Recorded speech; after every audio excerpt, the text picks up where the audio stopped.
मलाई आफ्नै एउटा घर बनाउनु छ, जुन घरलाई आफ्नै हिसाबले सजाउनु छ, जहाँ एउटा फुलवारी बनाउनु छ। त्यो घरमा मेरो आफ्नै नेम प्लेट लगाउनु छ। मलाई एउटा घर बनाउनु छ, मलाई एउटा घर बनाउने रहर छ। त्यो घरमा म हाँस्न सकूँ, त्यो घरमा म रुन सकूँ, त्यो घरमा म शान्तिले सास फेर्न सकूँ। आफ्नो त्यसैले मलाई आफ्नै एउटा घर बनाउनु छ।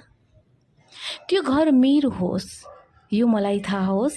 त्यसैले त मलाई आफ्नै एउटा घर चाहिएको छ र मलाई आफ्नो एउटा घर बनाउनु छ।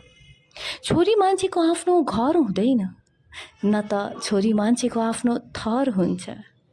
थर हुँदैन त केही गर्न सकिँदैन, तर आफ्नो लागि आफ्नै एउटा घर बनाउन त कसो नसकिएला।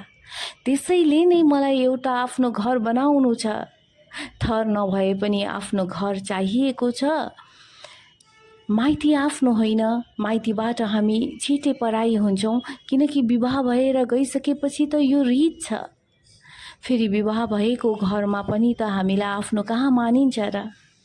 सानो सानो गल्तीमै मेरो घर खाली गर्दै मेरो घरबाट निक्लिएर जा, मेरो घर तेरो होइन, यो तेरो बाउको सम्पत्ति होइन भनिन्छ, अनि छोरी मान्छे जाने कहाँ। त्यसैले त छोरी मान्छेलाई एउटा घर बनाउनु जरुरी छ। छोरी मान्छेको आफ्नो ठेगानाको लागि आफ्नो घर बनाउनु जरुरी छ, ताकि कसैले निक्लेर जा भन्न नसकोस्। त्यसैले छोरी मान्छेले आफ्नो एउटा घर बनाउनु जरुरी छ। कसैले घरबाट निक्लेर जा भन्दा भन्दै त्यो घरमा बस्नुको पीडा तपाईलाई के थाहा हजुर। त्यसैले छोरी मान्छेले एउटा घर बनाउनु जरुरी।